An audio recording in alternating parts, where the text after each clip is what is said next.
So Marty Isenberg, one of the original writers for Transformers Animated, did a panel today and talked about what would be the potential script and concepts and storylines and pretty much like the bullet points of what season 4 would have been from pretty much start to finish if it would have happened.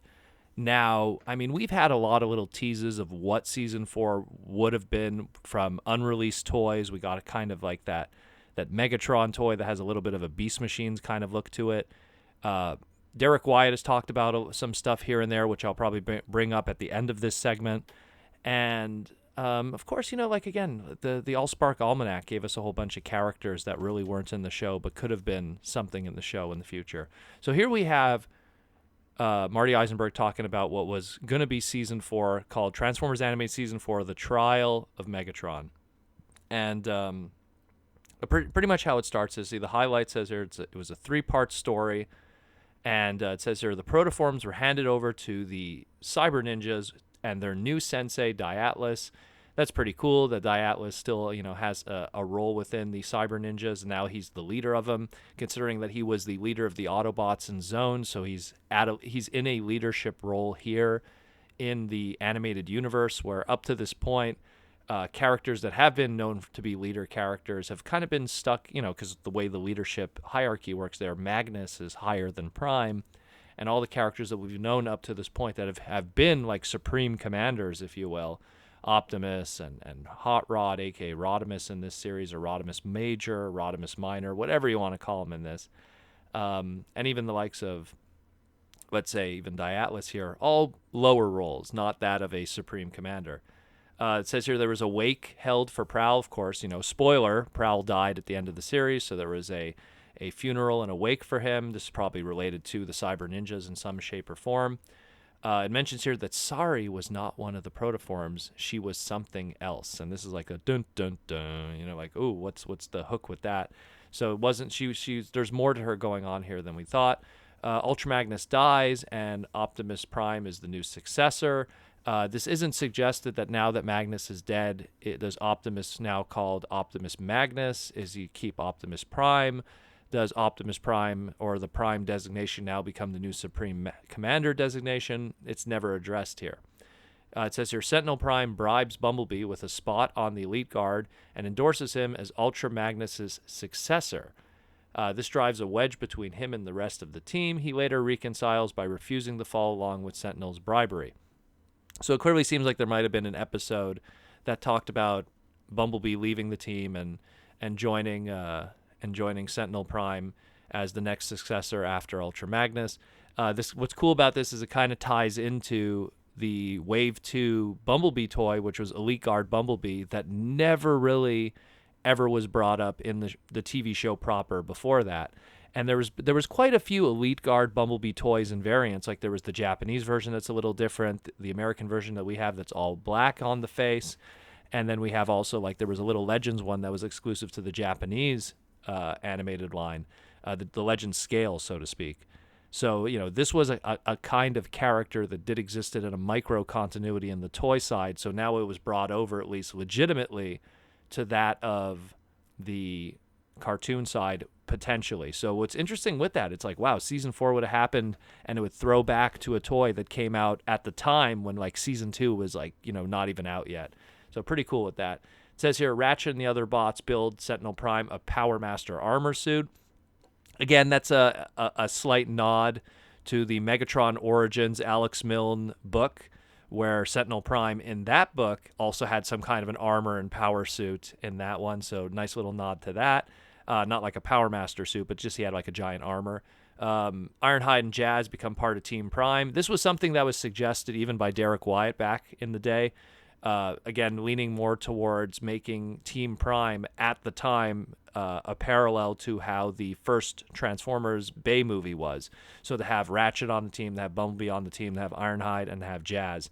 So that was something because, again, Animated came out in 2008. We were fresh off of the 2007 movie, and it was always that kind of suggestion by Derek, even back then, that they would like to somehow one day come around and have that team match the first 2007 Michael Bay movie. So it's clearly suggested here that it would have come to that. Omega Supreme having a hard time fitting in on Cybertron as people view him as a weapon of mass destruction. Omega decides to dedicate himself to saving lives. Yeah, interesting take on the character. Again, maybe it's a slight nod at his more peaceful nature in episodes like the what was it called there, the Crystal City with Devastator. You know, there could be some kind of connection there, maybe with that. Again, Isenberg a lot of times pulled a lot from Transformers lore from all over the place, so it's something interesting to mention there. Decepticons attack Energon farm that Bulkhead came from. Obsidian leads the attack. A later raid sees Transformers Team Prime, Sam Bumblebee, fight Strika's team on Char. Interesting to have Obsidian show up, and then you have Strika mentioned too, so we have the two main generals from Beast Machines mentioned here. Having a Bulkhead come from an Energon farm, his simple beginnings, very Colossus kind of connection there and everything, even though like Ironhide and Animated really had the more Colossus power set, but I mean still kind of cute that. Sentinel gets played by Megatron, first leading the Elite Guard on a wild goose chase, then distracting everyone with a public trial. Again, Sentinel Prime as a character in almost every continuity kind of got, beat by Megatron or tricked by Megatron or killed by Megatron in some shape or form, so this doesn't surprise me here. Rat Trap, here named Rattletrap, is Megatron's defense attorney. He gets Megatron off of all charges.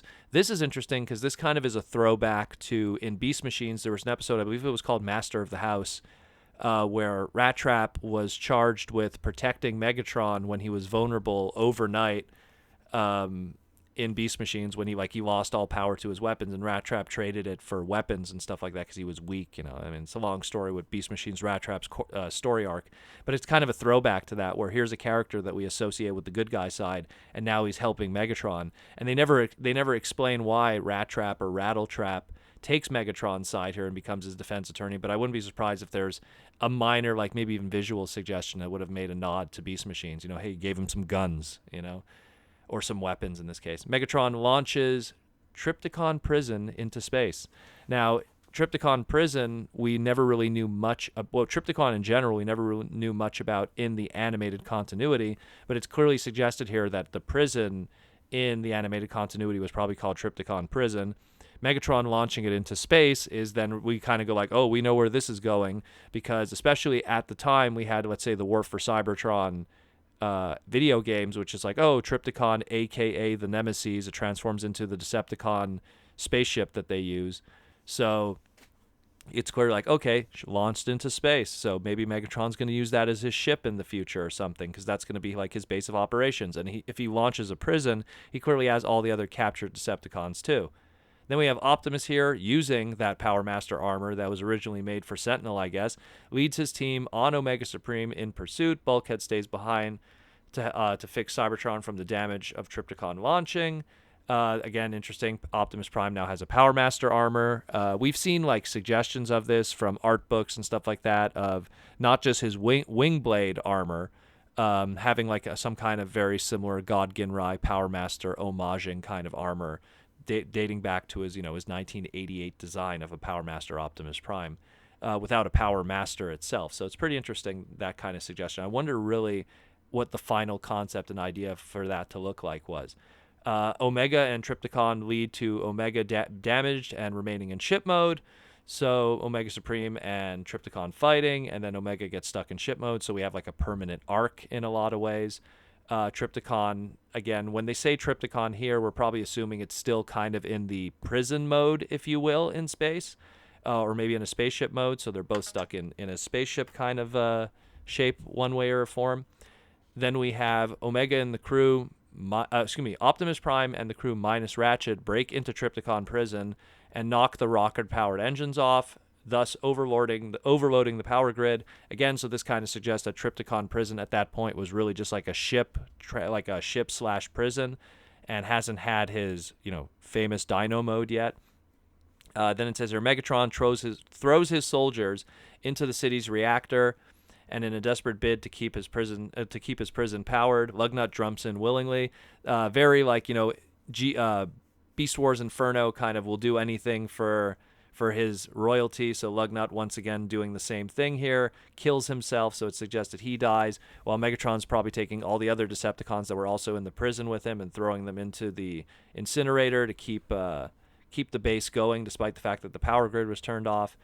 And then the final thing it says here, after the showdown with Optimus, Trypticon prison crashes into Earth, landing atop Dinobot Island, aka suggesting this is probably how Trypticon prison is going to get his Dino ult mode at some point. And that is that. And so it suggests that that's pretty much how it ended. So maybe it was probably written with a hook going like, well, we have room for a season 5. Imagine that.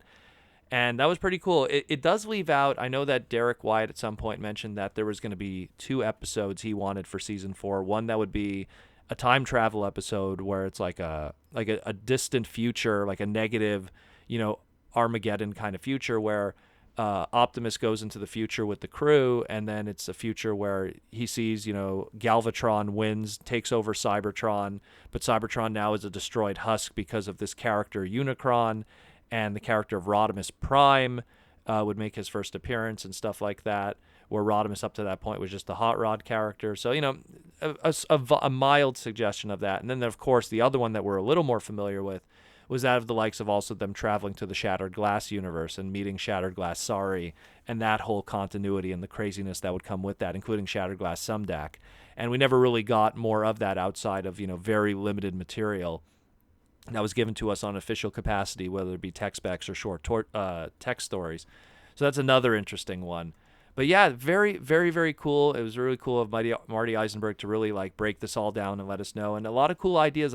There's a lot of very minor throwbacks, especially like the Rat Trap helping Megatron thing. It's like if you really only saw that one episode of Beast Machines, you'd understand what's going on there and why that kind of stuff exists. Really cool. And then, of course, ending with Trypticon potentially then getting his Dino mode from Dinobot Island. That's clearly suggested there. But yeah, really cool stuff. Again, thanks to Marty Isenberg for doing the panel and giving us a little peek at what would have been season 4.